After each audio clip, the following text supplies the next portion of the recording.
If you've seen No Country for Old Men, then you probably remember this scene. If you saw a Chainsaw Man Reze arc movie, it probably reminded you of this one. That's because they're both killers set upon a protagonist who found and kept something they shouldn't have. Chigurh and Reze are both tasked with getting it back at any cost. I'm Gyoza Godfather, and this week we'll be exploring how Reze arc's big beats look like those in No Country for Old Men, while the details make it a story all its own. This video is the latest in my running series called Watch Chainsaw Man With Me, where I explore the anime, movies, and manga. Spoiler warning for everything up through the Reze arc movie and No Country for Old Men. No Country for Old Men opens on Texas backcountry hills with Tommy Lee Jones' voice talking over them. Sheriff Ed Tom Bell gives us a quick sketch of his past and present. A time where sheriffs didn't even wear guns, now a time where he has to send 14-year-old serial killers to the electric chair. That gap, between the world he grew up in and the world he's stuck policing now, is the tension at the heart of the movie. Bell doesn't understand this new kind of evil, and he's not sure he wants to. It's poetically summed up in his final line of VO. A man would have to put his soul at hazard. You'd have to say, okay.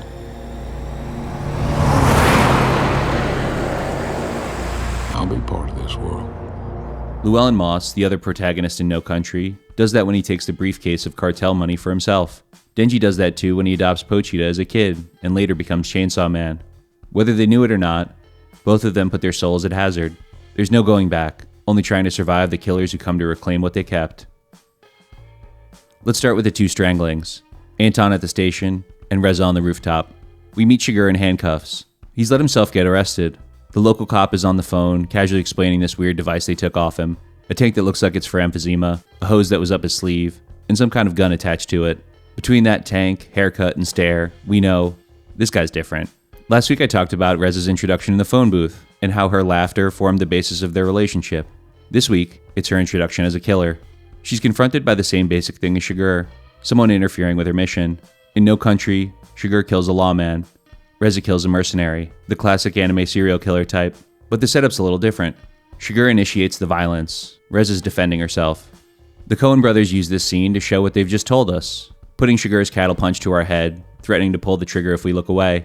But you can't look away if you try, because Chigurh's killing feels like a hanging. The cop is choking on a chain, but there's no normal gravity at work here. The only thing pulling him down is Chigurh's will, like a black hole the cop just happened too close upon. That's the kind of cosmic force Ed Tom Bell can't comprehend, so he can't fight it either. But Reze isn't a force of incomprehensible evil. She's a victim of systemic abuse like Denji. So why then does Fujimoto pay homage to this scene? Because it's one of fate, and we'll dig into that a bit later. So Reze's been visually set up as a spider with the repeated cuts to the butterfly caught in a web. When this killer goes after her, she could just blow him up. She is the bomb devil after all. But instead, she runs. She looks genuinely scared doing it too. I think this is for two reasons. First, her training activates in such an instinctual way that I think her fear is genuine. This Reze, the sweet cafe girl, is scared. Second, she's instinctually dragged the mercenary to the edge of her web, as far away from Denji as possible, so he can't feel the reverberations of their fight, letting her keep the secret from him for just a little while longer. She's not a force of nature like Chigurh, but a spider taking down something bigger. She moves with precision, taking advantage of leverage to get him in a chokehold. And then, with an unchanging expression of blank-eyed training, she kills him. Both Chigurh and Reze walk away from a dead man with what they need to keep going. He gets back his cattle punch and steals a cop car. She gets the Typhoon Devil to help her for a bit. There's another famous No Country moment that doesn't have a direct visual match in Chainsaw, but is doing the same thing, the coin flip scene. Anton Chigurh walks into a gas station, buys some peanuts, and starts grilling the old man behind the counter. Where's he from? How long has he been there? Who owns the business? The answers start to peeve Chigurh. He pulls out a coin. Call it. The gas station guy doesn't know what's going on, just that something's wrong. Well, we need to know what we're calling it for here. Chigurh doesn't tell him. He keeps saying, call it. Heads or tails. What he means is, life or death. Fate, allegedly, will decide. The attendant at least knows he's calling something, even if he doesn't know what the stakes are. Denji, on the cliff with Reze, doesn't even realize there's a coin in the air. In Chigurh's world, he sees himself as the dealer of fate. If the coin says die, you die. If it says live, he walks away. Reze's not feigning neutrality, she's just trapped. The cliffside scene in Chainsaw Man is Denji's coin flip. If Denji agrees to run away, it means he likes her back and they can go make a life together. If he refuses, then she has to finish the job. or get killed herself. Not only does Denji not know what he's calling for, she can't even pull out the metaphorical heads or tails. She can't spell it out. Denji, I'm a spy. We can either run away together, or I can kill you and take your chainsaw heart right now. You decide. Because his dumb young brain will just hear she's challenging him to a fight. So telling the truth for Reze is just throwing away the chance that he might run away with her, even if she knows it's pretty unlikely. Part of why the No Country coin flip scene hits so hard is that, up to that point, Chigurh has killed pretty much everyone he's run into, and we fully expect him to do the same here. Then the coin lands on heads, and Chigurh, who really does follow his own twisted code, lets him go. He even makes him keep the coin. Going into that cliffside chat, we're set up to believe she's different. Every other girl in his life so far that we've met has tried to kill him. Makimo with her ultimatums, and let's be honest, if she really wanted him dead, he would be. Power with the Bat Devil, and also just trying to kill him on a regular basis. Kobeni literally trying to stab him in the hotel, and ultimately Himeno even being willing to sacrifice him too. He's 4 for 5. So both the audience and Denji should be expecting another attempt on his life, but because of how she laughs, we let ourselves believe with him that Reze might actually be different. Maybe she is just after Denji's heart. That's why it hurts her when he picks the wrong answer. It's not just confirmation that he likes someone else too. He's also forced her hand. She has to start carrying out her mission to steal his chainsaw heart. Everyone in the movie and Chigurh himself treat him as if he's this malevolent force, this hand of fate. Near the end of No Country, Moss's wife calls him out on it. The coin doesn't actually decide anything, he does. And she's right. He decides when to flip it. The gas station attendant only had to call it because he annoyed Chigurh. Moss's wife only dies because Chigurh decided that his principles required it.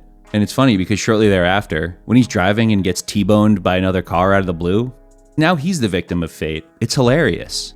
It's the same thing with that serial killer who attacks Reze. He tells himself he tortures wags because it works. It makes their boyfriends and husbands talk. That's the job, that's the justification. But the truth is simpler. He tortures people because he likes it. The job is just a way to feel righteous about what he would do anyways.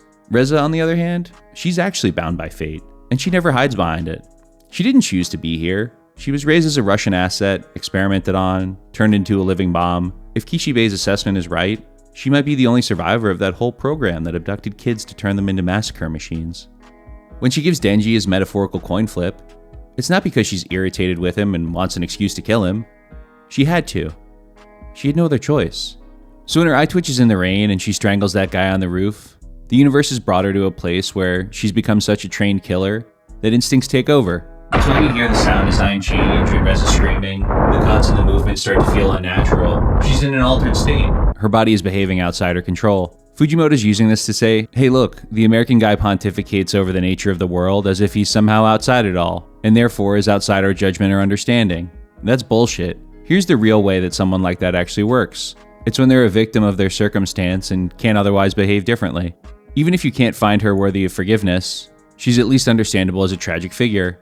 And that's why Fujimoto's use of an homage here is so brilliant. He's doubling down on the punctuation of No Country for Old Men, which ultimately ends up having a laugh at all its characters' expense, to contrast it with the tragedy that is Reze.